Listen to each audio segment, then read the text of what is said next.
where we're actually looking at the latest situation in Ukraine, because reports are coming in of several explosions in the capital, Kyiv. The city's mayor said a fire in one district had been caused by falling debris. Blasts were also heard in central Ukraine. It follows an air raid alert for the whole country. Let's go live now to the capital. Our diplomatic correspondent James Landale is there. James, this is the 9th time this month that the capital's had to take cover in the early hours of the morning. What's the latest? Well, Ukrainian officials are saying this wave, this series of attacks that the capital and other parts of Ukraine are receiving, they say this is unprecedented in its intensity and its variety. We had explosions overnight. We could see smoke from parts of the city here. Ukrainian officials say that Russian bombers flying over the Caspian Sea launched their missiles.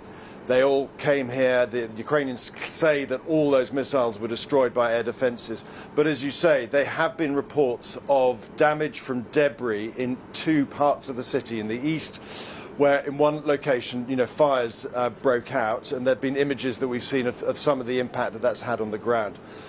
There have also been attacks, reports of explosions to other central parts of Ukraine, and also in the south in Odessa, where one person died and two people were injured. So, another night of attacks. And Western officials say what we're seeing here now is a shift in the trend. In the past, a lot of the attacks have been against critical national infrastructure, power plants, things like that. But at the moment, they say most of the attacks seem to be aimed at the air defences in and around Kyiv. These aerial strikes that have been going on, as we say, relentlessly in this last month, illustrate how Ukraine is its counter-offensive measures, doesn't it? Because it's managing to intercept a lot of these missiles before they land. Yeah, I mean, when you talk to Western officials about it, they say particularly the attacks that happened 48 hours ago, when you had 6 hypersonic missiles. These are the really, really fast missiles. The one goes up to 10 times the speed of sound, and therefore are much harder to shoot down. Ukraine claims that all 6 of those were shot down, and Western officials that I was speaking to yesterday said that this is just extraordinary.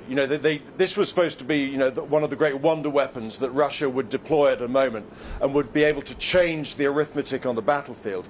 But the Western officials say it simply hasn't. The air defences that have been given to Ukraine, lots of different types from different parts of the Western powers, are being effective. In other words, it's not just one-offs, they're not just getting lucky, but they are proving themselves systematically.